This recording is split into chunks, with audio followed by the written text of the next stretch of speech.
नमस्कार, पेंशन धारकों का स्वागत है एक बार फिर से। दोस्तों, इस समय की पेंशन धारकों को लेकर तीन महत्वपूर्ण अपडेट, तीन बड़ी खबर निकलकर सामने आ चुकी है। जी हाँ दोस्तों, अगर आपकी 25,000 रुपए की सैलरी है तो रिटायरमेंट के बाद आपको और मृत्यु के बाद आपकी पत्नी को कितनी ईपीएस पेंशन मिलेगी, इसके बारे में दोस्तों कर्मचारी भविष्य निधि संगठन यानी कि एम्प्लॉयड प्रोविडेंट फंड ऑर्गेनाइजेशन जो कि ईपीएफओ है, उन्होंने दोस्तों यहाँ पर बाकायदा में बड़ा अपडेट जारी करके आप सभी पेंशन धारकों को यहाँ पर बता दिया जा चुका है।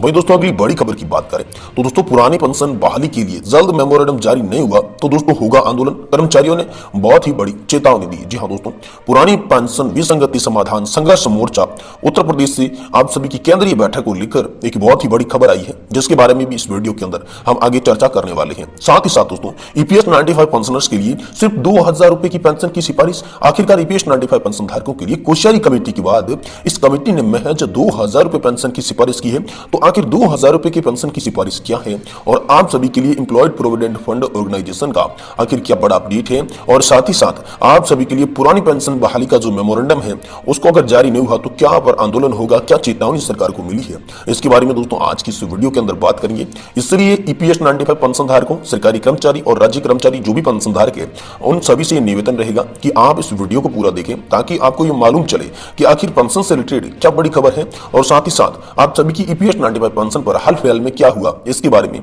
आज की इस वीडियो में संपूर्ण जानकारी आपको मिलेगी। इसलिए आप वीडियो को लास्ट तक देखें। इससे पहले दोस्तों चैनल पर नए हैं तो चैनल को सब्सक्राइब कर लें और वीडियो को लाइक करके अपने पेंशन धारक मित्रों के साथ शेयर जरूर करें। तो चलिए बिना किसी देरी के आज की इस वीडियो को शुरू करते हैं और सबसे पहले बड़े अपडेट की ओर बढ़ते हैं, जो कि है दोस्तों 25,000 रुपए सैलरी है। तो दोस्तों रिटायरमेंट के बाद आपको मृत्यु के बाद रिटायरमेंट के बाद आपको कितनी पेंशन मिलेगी और आपकी मृत्यु के बाद पत्नी को कितनी ईपीएस पेंशन देखने को मिलेगी, इसके बारे में जो कर्मचारी भविष्य निधि संगठन है, साथ ही साथ वित्त मंत्रालय वित्त मंत्री जो निर्मला सीतारमण है, उन्होंने क्या अपडेट दिया है, इसके बारे में चलिए सबसे पहले बात करते हैं। दोस्तों ईपीएफओ से जुड़े कर्मचारी और उनके परिवार को ऐसी कई सुविधाएं मिलती हैं जिनके बारे में बहुत ही कम लोग जानते हैं। ऐसी ही एक सुविधा पेंशन से जुड़ी है। दरअसल ईपीएफओ की ओर से कर्मचारी पेंशन योजना के तहत कर्मचारी को रिटायरमेंट के बाद पेंशन का प्रावधान है। हालांकि यदि कोई कर्मचारी मृत्यु रिटायरमेंट से पहले हो जाती है तो दोस्तों उनकी पत्नी को या फिर उनकी पति को या फिर बच्चों को ईपीएस 95 पेंशन मिलती है। तो दोस्तों 25,000 रुपए अगर आपकी सैलरी है तो रिटायरमेंट के बाद पहले ये बताते हैं कि आपको कितनी पेंशन मिलेगी, फिर बताएंगे आपकी पत्नी को कितनी पेंशन मिलेगी और उसके बाद बताएंगे आपके बच्चों को कितनी पेंशन मिलेगी।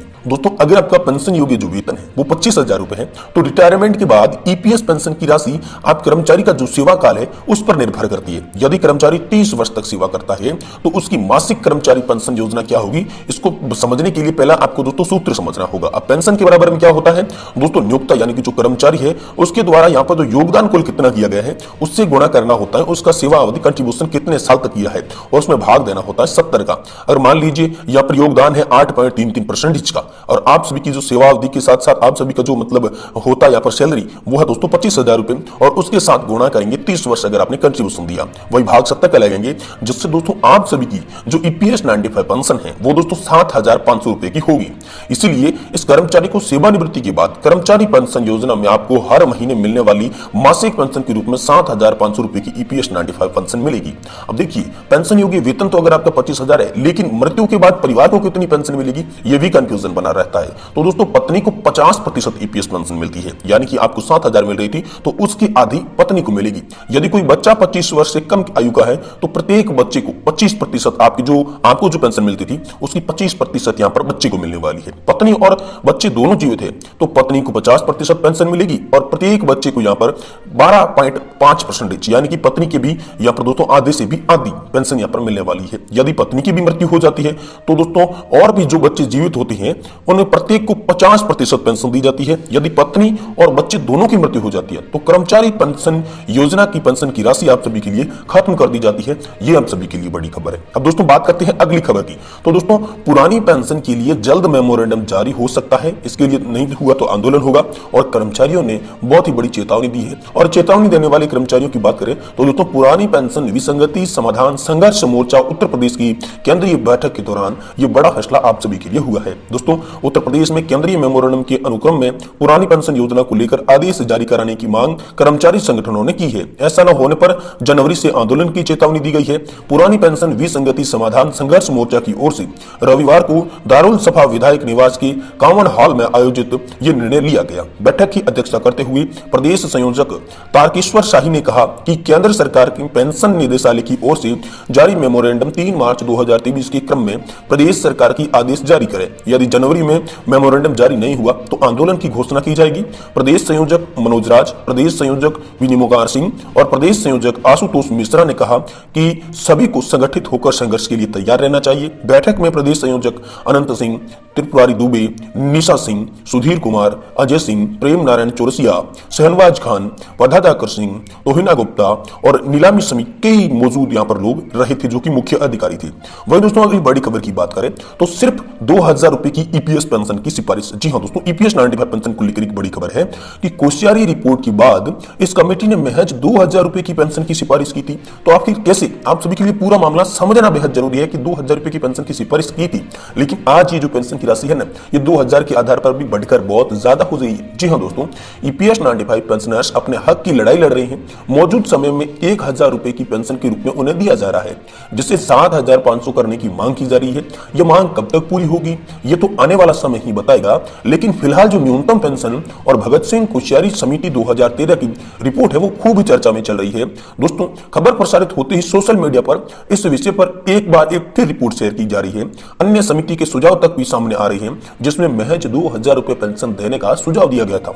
आखिर इस पूरे मामले पर सोशल मीडिया में क्या चल रहा है, आइए इसको आपको विस्तार से बताते हैं। एक पेंशनर्स रामकृष्ण पिल्ले ने लिखा कि सरकार ने 2017 में एक समिति नियुक्त और उस समिति ने दिसंबर 2018 में न्यूनतम पेंशन के रूप में 2000 रुपए प्रतिमाह पेंशन की सिफारिश की।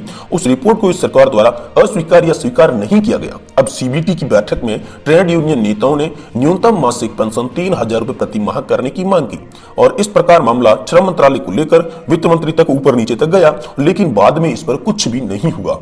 योगदान पेंशन फंड में कोई डीए नहीं हो सकता। यदि फंड सरप्लस में है तो बोनस घोषित कर दिया जा सकता है। श्रमिकों के कल्याण और सरकार की अवधारणा को ध्यान में रखते हुए न्यूनतम पेंशन तय की गई। अतिरिक्त खर्च को पूरा करने के लिए यहाँ पर सब्सिडी भी प्रदान कर दी गई। साथ ही दोस्तों सरकार नैतिक रूप से उस तत्व की समीक्षा करने के लिए बाध्य है जो समय समय पर मुद्रास्फीति पर ध्यान रखता है। अंतिम संशोधन किया था दोस्तों 1/9/2014 में और उस तर्ज पर मामले पर विचार करना चाहिए। न्यूनतम पेंशन उचित रूप से संशोधन करना चाहिए। पेंशनर्स ने कहा इस तरह पेंशन योग्य वेतन की सीमा भी 2014 से महंगाई और कर्मचारी की वेतन में वृद्धि को ध्यान में रखते हुए बढ़ाया जाना चाहिए ताकि भावी पेंशनर्स को बेहतर पेंशन मिल सके। जी हाँ दोस्तों, यहाँ पर आज की इस वीडियो के अंदर 3 मुख्य आपके लिए खबरें आई थी कि कोश्यारी कमेटी के बाद 2000 रुपए की पेंशन की सिफारिश भी की थी ये कमेटी ने, लेकिन यहाँ पेंशनर्स जो है वो न्यूनतम 7500 रुपए पेंशन की मांग कर रहे थे। वहीं दोस्तों यहाँ पर यूपी के अंदर एक बहुत बड़ी खबर आई है कि पुरानी पेंशन के लिए अगर मेमोरेंडम जारी नहीं हुआ तो लोग आंदोलन करेंगे। इसकी चेतावनी जो है वो सरकार को दे दी जा चुकी है। और इससे पहले हमने बात की कि कर्मचारी भविष्य निधि संगठन ने एक आदेश जारी किया जिसमें दोस्तों अगर किसी भी व्यक्ति की सैलरी 25,000 है तो रिटायरमेंट होने के बाद उस कर्मचारी को कितनी पेंशन मिलेगी, अगर कर्मचारी की मृत्यु हो जाती है तो उनकी पत्नी की कितनी पेंशन मिलेगी और पत्नी की भी मृत्यु हो जाती है तो उनके बच्चों को कितनी पेंशन मिलेगी। तो दोस्तों आज की वीडियो की जानकारी अगर आपको पसंद आई है तो दोस्तों आप इस वीडियो को लाइक जरूर करें, साथ ही हमारे चैनल को सब्सक्राइब करके अपने दोस्तों के साथ इस वीडियो को शेयर जरूर कर दें।